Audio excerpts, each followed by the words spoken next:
offer a 30-minute counseling session to Germany education aspirants. So why do you insist that the student should invest 30 minutes of their time? If a student is willing to invest a 30 minutes on us actually, ആ ഒരു 30 മിനിറ്റ്സിൽ അവർക്ക് കൊടുക്കാൻ പറ്റുന്നതിൻ്റെ maximum information, ഒരു informed decision എടുക്കാൻ വേണ്ടിയിട്ട് അവർക്ക് എന്തൊക്കെയായിരിക്കും വേണ്ടത്, അതാണ് നമ്മൾ ആ ഒരു 30 മിനിറ്റ്സിൽ നമ്മൾ പ്രൊവൈഡ് ചെയ്യുന്നത്. ആക്ച്വലി സ്റ്റുഡൻസ് മാത്രമല്ല, if possible parents also attend the session. എങ്കിൽ ഇതൊരു ഫ്യൂച്ചറിനെ ഇത് ചെയ്തിട്ടുള്ള ഒരു ഡിസിഷൻ ആണല്ലോ. So I can give them a very good perspective on what all they should be thinking. 30 മിനിറ്റ്സിൽ നമ്മൾ ഇവർക്ക് വേണ്ടിയിട്ട് ചെയ്ത് കൊടുക്കുന്ന ഒരു കാര്യം എന്താ വെച്ചാൽ, ഒന്ന് അവരുടെ പ്രൊഫൈൽ ഇവാലുവേഷനാണ്, പിന്നെ അവരുടെ ചാൻസസ് എന്തൊക്കെയായിരിക്കും, ഏതൊക്കെ യൂണിവേഴ്സിറ്റീസ് ആയിരിക്കും, ചാൻസസ് എന്തൊക്കെയായിരിക്കും നമ്മൾ ചെയ്യേണ്ടി വരിക. പിന്നെ പാരൻസ് ഇൻവോൾവ് ആണ് എന്നുണ്ടെന്നുണ്ടെങ്കിൽ ഒരു ഫൈനാൻഷ്യലി എങ്ങനെയൊക്കെ ആയിരിക്കണം ഒരു പാരൻറ്റ് ചിന്തിക്കേണ്ടത്.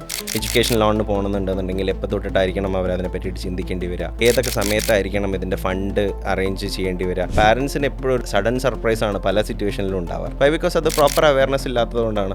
അത് ഒഴിവാക്കാൻ വേണ്ടിയിട്ടാണ് നമ്മൾ ശ്രമിക്കുന്നത്.